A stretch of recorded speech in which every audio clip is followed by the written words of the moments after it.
Hello दोस्तों, नमस्कार। आप लोगों का एग्री स्टडी 92 में बहुत बहुत स्वागत है। आज हम यूपी होमगार्ड में पूछे जाने वाले जीके जीएस से संबंधित 50 मोस्ट इंपॉर्टेंट क्वेश्चन डिस्कस करने वाले हैं जो विभिन्न प्रतियोगी परीक्षाओं में पूछे जा चुके हैं। इसमें हमारा पहला प्रश्न है, प्रसिद्ध गायत्री मंत्र का उल्लेख ऋग्वेद के किस मंडल में मिलता है? जो गायत्री मंत्र है, ओम भूर्भुवः स्वः तत्सवितुर्वरेण्यं भर्गो देवस्य धीमहि धियो धियो न प्रचोदयात्, इसका उल्लेख ऋग्वेद के किस मंडल में मिलता है? ऑप्शन नंबर ए है इसमें प्रथम, बी है द्वितीय, सी है तृतीय, डी इनमें से कोई नहीं। तो इसका राइट ऑप्शन हो जाएगा जो गायत्री मंत्र है इसका उल्लेख ऋग्वेद के तीसरे मंडल में मिलता है। इसकी जो रचना है वो 2500 से 3500 साल पहले की गई थी। इसकी रचना महर्षि विश्वामित्र के द्वारा की गई।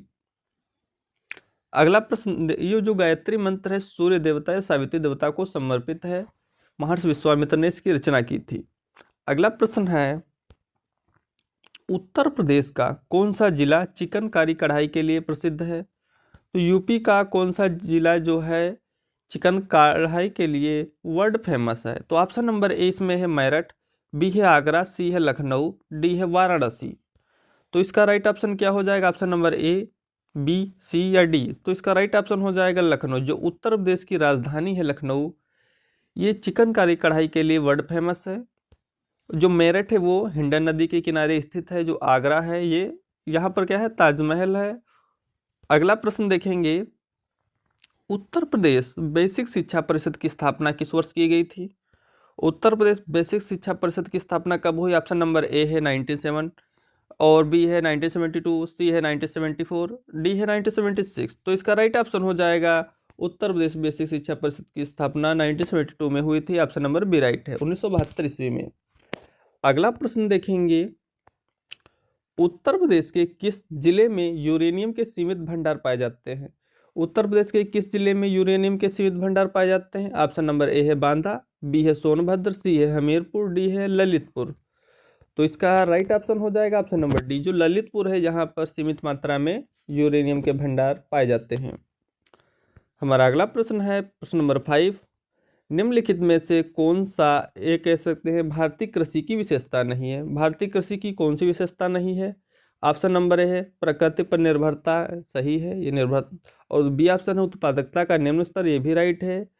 फसलों की विविधता नहीं, डाइवर्सिटी ऑफ क्रॉप्स भी है। प्रोडक्शन का लो स्तर भी है। प्रकृति पर निर्भरता भी है। लेकिन जो बड़े खेतों की प्रधानता है ये हमारे देश की कृषि विशेषता नहीं है। हमारे यहाँ जो लैंड होल्डिंग्स हैं उनका आकार जो है वो कम है, सीमित है।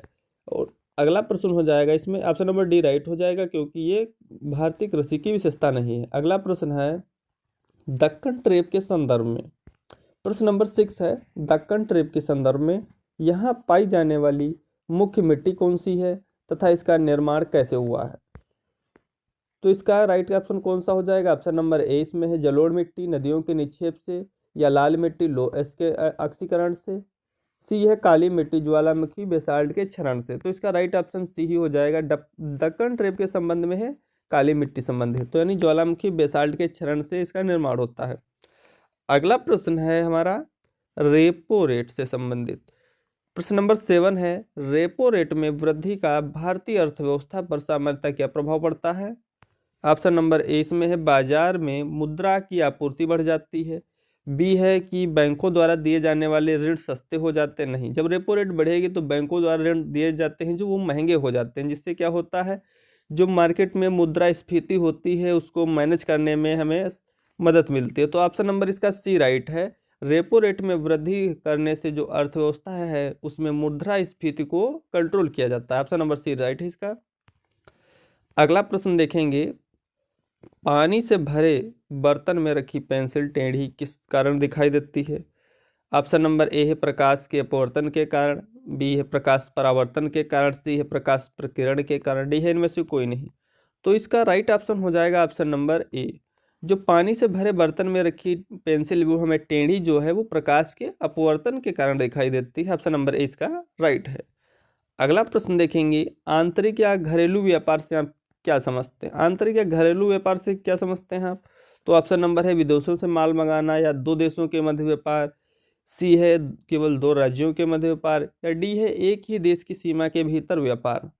तो इसका राइट ऑप्शन हो जाएगा ऑप्शन नंबर डी। आंतरिक या घरेलू व्यापार से तात्पर्य होता है एक ही देश की सीमा के भीतर व्यापार करना। जैसे इसका एग्जाम्पल हो सकता है नॉर्थ कोरिया, वो आंतरिक व्यापार करता है या घरेलू व्यापार करता है। अगला प्रश्न देखेंगे, प्रश्न नंबर 10 है, अमीर खुसरो जिन्हें तूतीए हिंद कहा जाता है किसके दरबारी कवि और संगीतकार थे?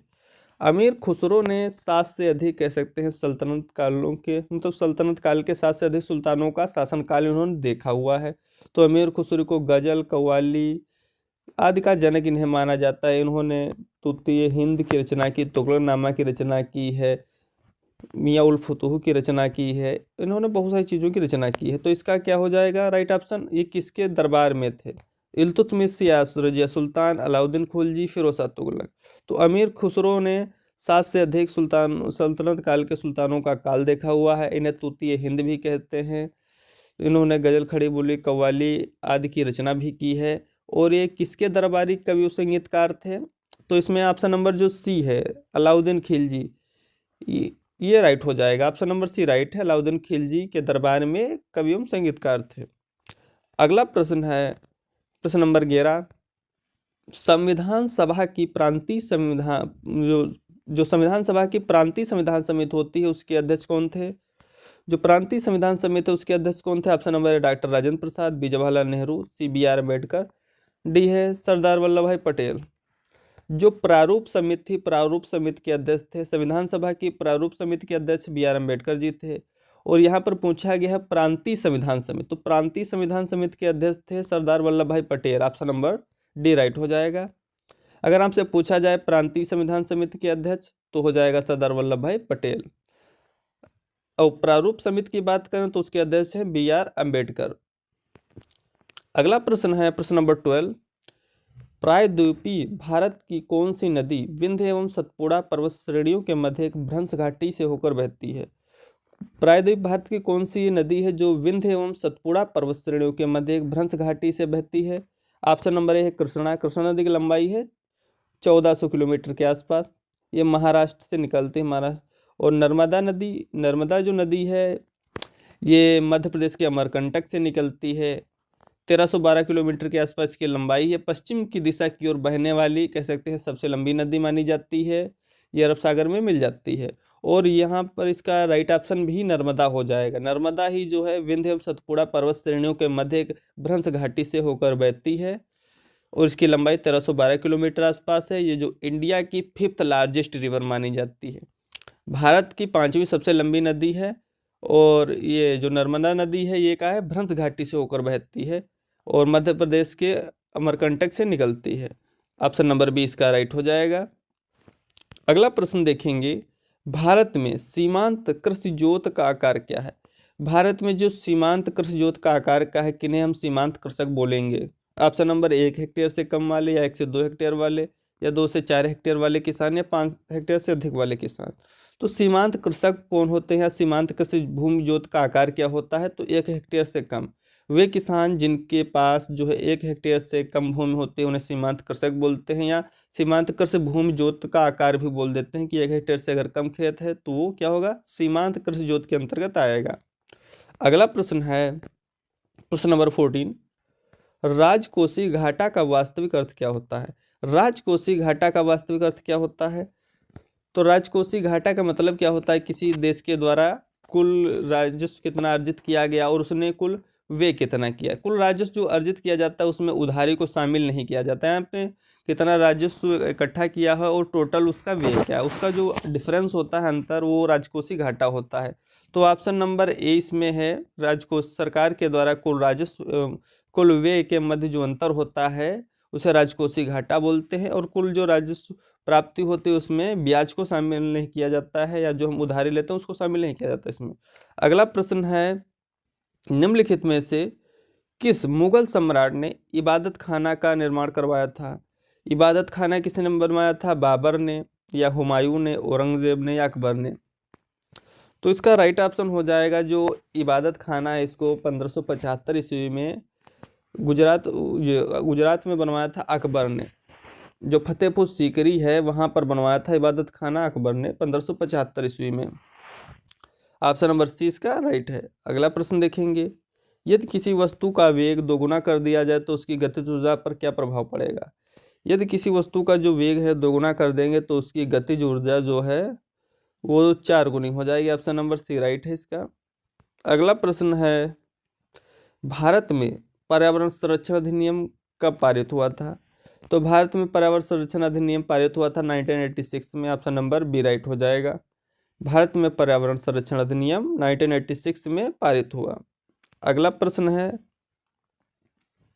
निम्नलिखित में से किसे केप कॉमेरिन के नाम से जाना जाता है। केप कॉमेरिन किसे जाना जाता है। Option number A Kashmir, B Gujarat, C Kanyakumari, D Mizoram. तो इसका राइट ऑप्शन हो जाएगा ऑप्शन नंबर डी। जो केप कॉमेरिन है उसके नाम से जाना जाता है कन्याकुमारी को। अगला प्रश्न है हमारा 19 नंबर, एक थोक व्यापारी किसके मध्य कड़ी का कार्य करता है। जो एक थोक व्यापारी होता है वो किसके मध्य कड़ी का कार्य करेगा। ऑप्शन नंबर ए है निर्माता और सरकार, बी निर्माता और सरकार और उपभोक्ता, सी है निर्माता और खुदरा विक्रेता, डी है उपभोक्ता और खुदरा विक्रेता। तो इसका राइट ऑप्शन हो जाए, जो थोक व्यापारी होते हैं वो निर्माता और खुदरा विक्रेता के मध्य एक कड़ी का कार्य करते हैं। ऑप्शन नंबर सी इसका राइट हो जाएगा। अगला प्रश्न है, भारतीय संविधान की प्रस्तावना में समाजवादी, पंथनिरपेक्ष, अखंडता शब्द किस संविधान संशोधन के द्वारा जोड़े गए। तो ऑप्शन नंबर ए ही इसका राइट है। जो 42वां संविधान संशोधन था 1976 में, जिसे मिनी कॉन्स्टिट्यूशन बोलते हैं, मिनी कॉन्स्टिट्यूशन अमेंडमेंट बोलते हैं इसको कह सकते हैं। तो ये 1976 में हुआ था। इसमें भारतीय संविधान में समाजवादी, पंथनिरपेक्ष, अखंडता शब्द जोड़े गए थे। ऑप्शन नंबर ए राइट है। अगला प्रश्न देखेंगे, वस्तु एवं सेवा कर जिसे बोलते हैं जीएसटी किस तारीख से लागू हुआ था। तो 1 जुलाई 2017 से लागू हुआ था। ये क्या है, अप्रत्यक्ष कर है, इनडायरेक्ट टैक्स। अगला प्रश्न है प्रश्न नंबर 22, लट्ठमार होली उत्तर प्रदेश के किस स्थान पर मनाई जाती है। तो लट्ठमार होली कहाँ पर होती है। ऑप्शन नंबर ए मथुरा में, गोकुल में, बरसाना में, वृंदावन।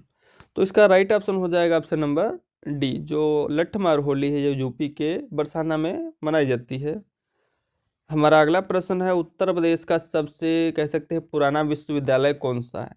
यूपी का सबसे पुराना विश्वविद्यालय ऑप्शन नंबर ए इसमें लखनऊ विश्वविद्यालय, बी प्रयागराज विश्वविद्यालय, सी बनारस हिंदू विश्वविद्यालय, डी अलीगढ़ मुस्लिम विश्वविद्यालय। तो इसका सब राइट ऑप्शन हो जाएगा, जो यूपी का सबसे पुराना विश्वविद्यालय है वो इलाहाबाद विश्वविद्यालय है। इसे पूर्व का ऑक्सफोर्ड बोलते हैं। इसकी स्थापना 1887 में की गई थी, यानी 1887 ईस्वी के आसपास की गई थी इलाहाबाद विश्वविद्यालय की स्थापना। अगला प्रश्न है, इसे पूर्व का क्या कहते हैं, ऑक्सफोर्ड बोलते हैं। अगला प्रश्न है, आधुनिक आवर्त सारणी में तत्वों को किस आधार पर व्यवस्थित किया जाता है।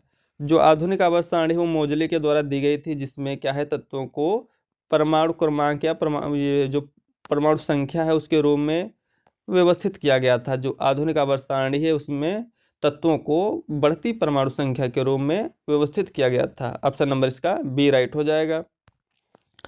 अगला प्रश्न है 25 नंबर, 1757 ईस्वी में जो प्लासी का युद्ध हुआ था उस समय बंगाल का नवाब कौन था। 1757 के जो प्लासी युद्ध है उसमें कौन बंगाल का नवाब था। ऑप्शन नंबर इसमें सिराजुद्दौला, बी मीर जाफर, सी मीर कासिम, डी अलीवर्दी खान। तो इसका राइट ऑप्शन हो जाएगा ऑप्शन नंबर ए। जो सिराजुद्दौला था उस समय जो नवाब था बंगाल का, इसकी हार हुई थी 1757 के प्लासी युद्ध के दौरान। अंग्रेजों और सिराजुद्दौला के बीच युद्ध हुआ था जिसमें सिराजुद्दौला पराजित हुआ। ऑप्शन नंबर इसका राइट है। अगला प्रश्न है 26 नंबर, उत्तर प्रदेश में राजस्व प्रशासन का सबसे बड़ा अधिकारी कौन होता है। यूपी में राजस्व प्रशासन का सबसे बड़ा अधिकारी कौन होता है। ऑप्शन नंबर ए जिलाधिकारी, बी है मंडल आयुक्त, सी है राजस्व परिषद का अध्यक्ष, डी में से कोई नहीं। तो इसका राइट ऑप्शन हो जाएगा ऑप्शन नंबर सी।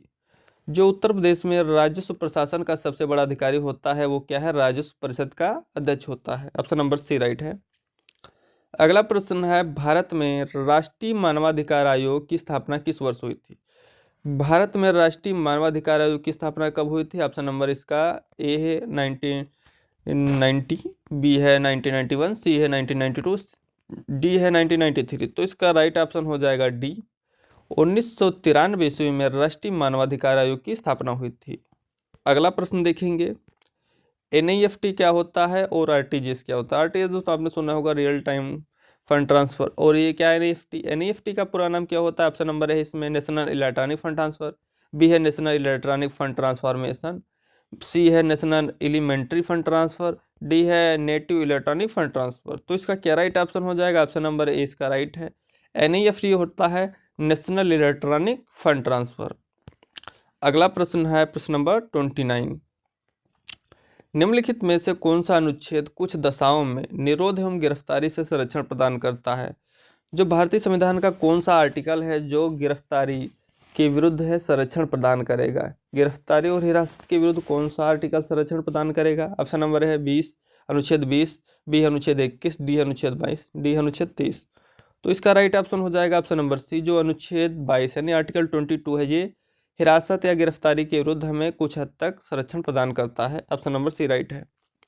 अगला प्रश्न है शुष्क वायु में ऑक्सीजन गैस का परसेंट कितना होता है? ऑप्शन नंबर है 0.03%, बी है 0.93%, सी है 21%, डी है 71%। तो इसका राइट ऑप्शन हो जाएगा ऑप्शन नंबर सी। जो शुष्क वायु होती है, शुष्क वायु में ऑक्सीजन का परसेंट लगभग 21% होता है और नाइट्रोजन का लगभग 78% हो सकता है। और इसमें ऑक्सीजन जो है राइट हो जाएगा। ऑक्सीजन का परसेंट है शुष्क वायु में 21%। अगला प्रश्न है उत्तर प्रदेश का कौन सा जिला हीरा उत्पादन के लिए जाना जाता है? यूपी का कौन सा जिला है जो हीरा प्रोडक्शन के लिए जाना जाता है? ऑप्शन नंबर है बांदा, बी ललितपुर, सी मिर्जापुर, डी प्रयागराज। तो इसका राइट ऑप्शन हो जाएगा ऑप्शन नंबर जो ए है बांदा। बांदा हीरा उत्पादन के लिए जाना जाता है, जो कांच बालू पत्थर के लिए जो है प्रयागराज फेमस है। इसका ऑप्शन नंबर ए राइट है, बांदा। बांदा में क्या है? हीरा उत्पादन होता है कुछ मात्रा में। Thanks for watching, please like and subscribe my channel.